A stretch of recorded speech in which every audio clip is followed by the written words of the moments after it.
अविराम धूप के नीचे रामू, एक गरीब किसान, अपने छोटे से खेत की कठोर मिट्टी से जूझता है। उसका चेहरा थकान और निराशा का एक कैनवास है। वह रुकते हुए अपने माथे पर पसीने की बूंदों के साथ चमकता है, अपने फावड़े पर भारी झुकता है। विशाल खेत उसकी निराशाजनक उम्मीदों को बढ़ाता है।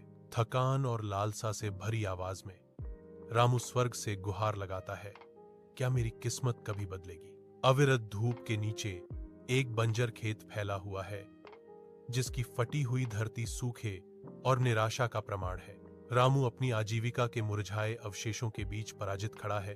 उसका आसन उसके आसपास के उजाड़पन को दर्शाता है। रामू की आंखों में आंसू चमकते हैं क्योंकि वह स्वर्ग से चिल्लाता है। उसकी आवाज दर्द से भरी हुई है, हे भगवान, अब मैं क्या करूं? अपने घर की धुंधली रोशनी में रामू और उसकी पत्नी भारी चुप्पी में बैठे हैं। भूख उनके पेट को कुतर रही है। रामू का चेहरा थकान और संकल्प से अंकित शांति को भंग करता है। मैं दूसरे गांव जाऊंगा और मजदूर के रूप में काम करूंगा। उसकी पत्नी की आवाज चिंता से भरी उसकी दृढ़ता का विरोध करती है, लेकिन तुम बहुत थके हुए हो। अविराम धूप के नीचे रामू, एक गरीब किसान, अपने छोटे से खेत की कठोर मिट्टी से जूझता है। उसका चेहरा थकान और निराशा का एक कैनवास है। वह रुकते हुए अपने माथे पर पसीने की बूंदों के साथ चमकता है, अपने फावड़े पर भारी झुकता है। विशाल खेत उसकी निराशाजनक उम्मीदों को बढ़ाता है। थकान और लालसा से भरी आवाज में रामू स्वर्ग से गुहार लगाता है, क्या मेरी किस्मत कभी बदलेगी? अविरत धूप के नीचे एक बंजर खेत फैला हुआ है, जिसकी फटी हुई धरती सूखे और निराशा का प्रमाण है।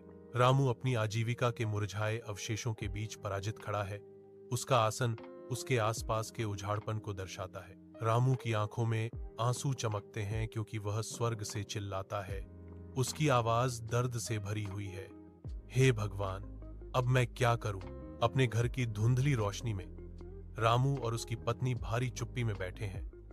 भूख उनके पेट को कुतर रही है। रामू का चेहरा थकान और संकल्प से अंकित शांति को भंग करता है। मैं दूसरे गांव जाऊंगा और मजदूर के रूप में काम करूंगा। उसकी पत्नी की आवाज चिंता से भरी उसकी दृढ़ता का विरोध करती है, लेकिन तुम बहुत थके हुए हो।